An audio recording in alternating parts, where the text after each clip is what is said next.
And standing by in Wasilla, Alaska, thank you, Megan, is Governor Sarah Palin. Governor, as you watch these races that come in, your thoughts? Well, I'm disappointed in some of them, of course. Still cross my fingers, waiting to hear about Ohio, because we know that that's paramount, the road to the White House for Romney. And yet the realization at this point is that those Bain capital ads that the voters just got inundated with early on in Ohio and some of these other areas as it pertained to the auto bailout, I think really hurt Romney. Well, it's curious. I mean, we don't know what's going to happen. The race, the night is still on. It's very close in Florida, very close in Virginia, very close in Ohio. Anything can happen. But in the event that we wake up tomorrow and that President Obama has been reelected, nothing has changed in the Senate. Nothing has changed in the House in terms of balance of power. So that means that we are 18 months later. The House, the Senate, and the White House stays the same. $2 billion is spent in campaigning. Do we expect anything to be different in terms of sequestration, debt, tax cuts by the end of the year? Is there any difference? Well, unfortunately, we know what we will get with 4 more years of Obama. This really is a catastrophic setback to our economy and to any opportunity that we would have for Supreme Court justices to be appointed who would be strict adherents to the traditional interpretation of what our Constitution says. What we'll get in 4 years is more debt, because Barack Obama has been one to believe that government spending is the answer to the challenges facing America and our job creators. And I'm crossing my fingers, Greta. I'm hoping that things can turn around through these remaining hours of the evening.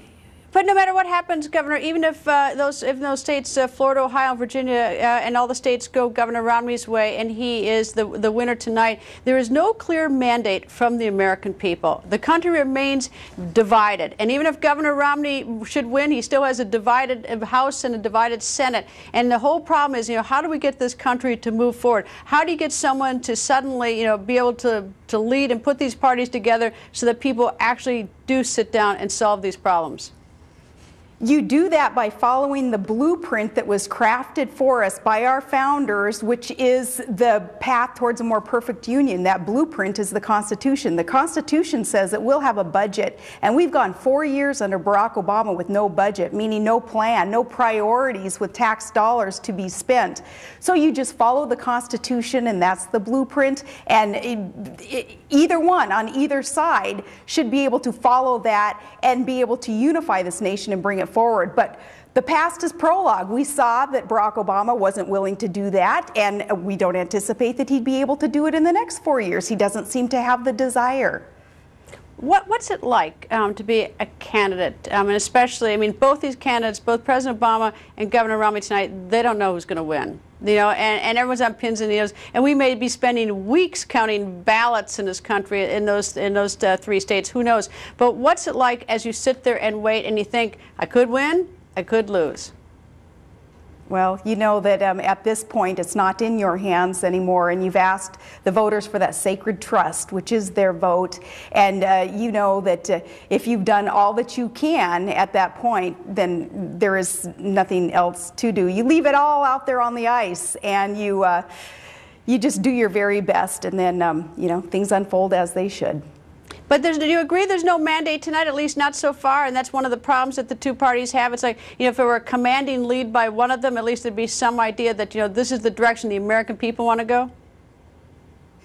Perhaps, but a win is a win. You get that W in the column, and that is the direction that the country has chosen. I just cannot believe, though, that the majority of Americans would believe that incurring more debt is good for our economy, for our children's future, for job creators. I cannot believe that the majority of Americans would believe that it's okay not to follow the Constitution and not have a budget.